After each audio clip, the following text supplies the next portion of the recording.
Halo, selamat pagi semuanya.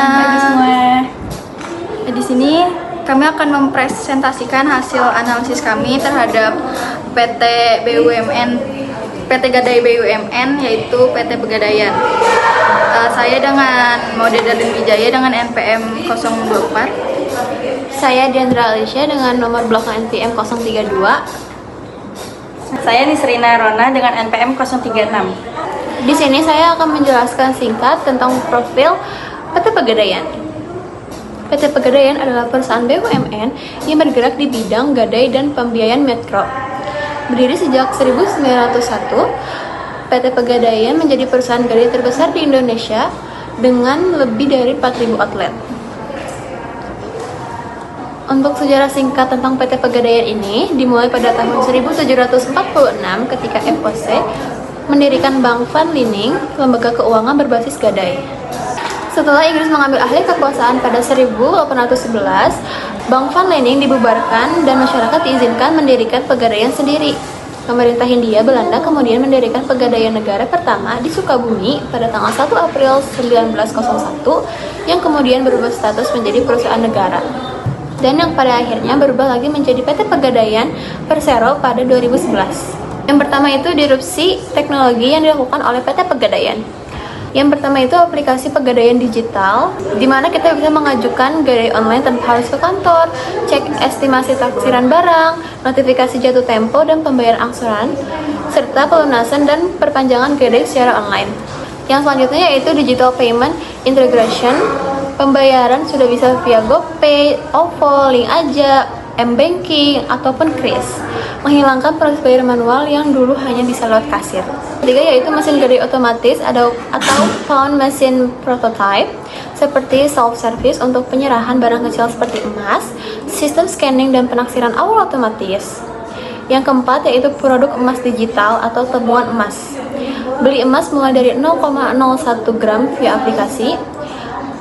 Ini mendistrupsi cara menabung emas tradisional dan bisa menjual beli emas secara real time. Dan yang terakhir yaitu integrasi data dan AI, penilaian risiko nasabah dengan sistem scoring otomatis, dan mentoring pinjaman dan prediksi gagal bayar. Intinya, Pegadaian mengubah layanan gadai konvensional menjadi layanan keuangan digital modern dan cepat. Lanjut yang kedua ada dominasi pasar dan pangsa pasar Pegadaian. Yang pertama itu ada dominasi pasar. Pegadaian adalah pemain terbesar di Indonesia di layanan gadai. Contohnya ada gadai emas, kredit mikro berbasis jaminan, tabungan emas, produk fidusia skala kecil. Jelas kompetitor ada tapi tidak sekuat Pegadaian. Terus yang kedua ada market share perkiraan umum. Contohnya ada market share gadai di Indonesia kurang lebih 70-80%. Yang kedua ada market share perkiraan. Yang pertama ada market share gadai di Indonesia itu ada kurang lebih dari 70-80%. Terus yang kedua ada emas digital atau tabungan emas. Itu kurang lebih ada 60%, dan yang terakhir ada gadai mikro UMKM. Itu kurang lebih ada 70%. Jadi kesimpulannya Pegadaian adalah market leader dan hampir natural monopoli untuk gadai skala nasional.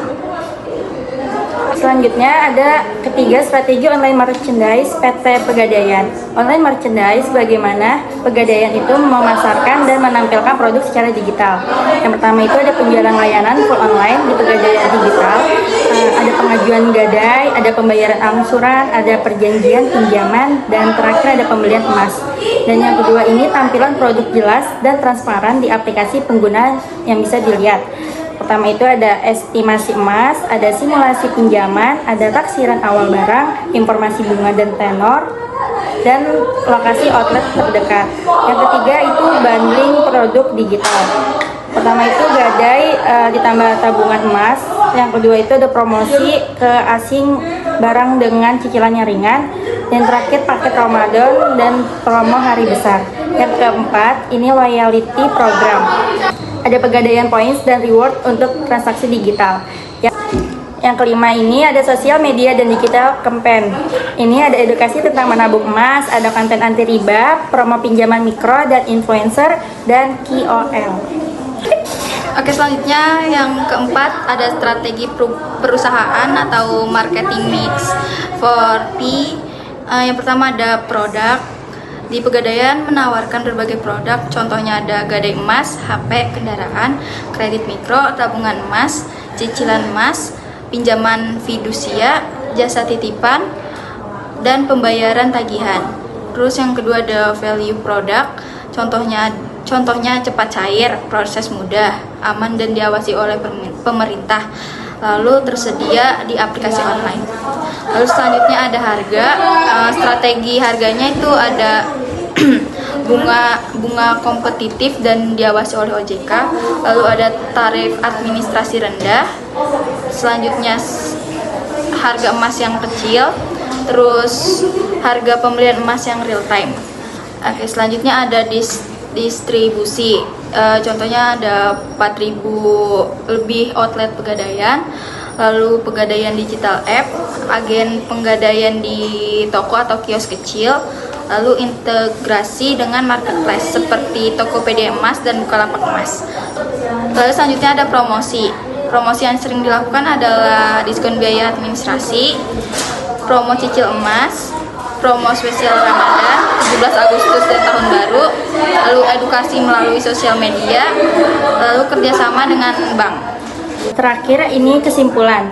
Pertama itu Pegadaian berhasil melakukan transformasi digital besar melalui aplikasi Pegadaian Digital, pembayaran cashless, dan tabungan emas.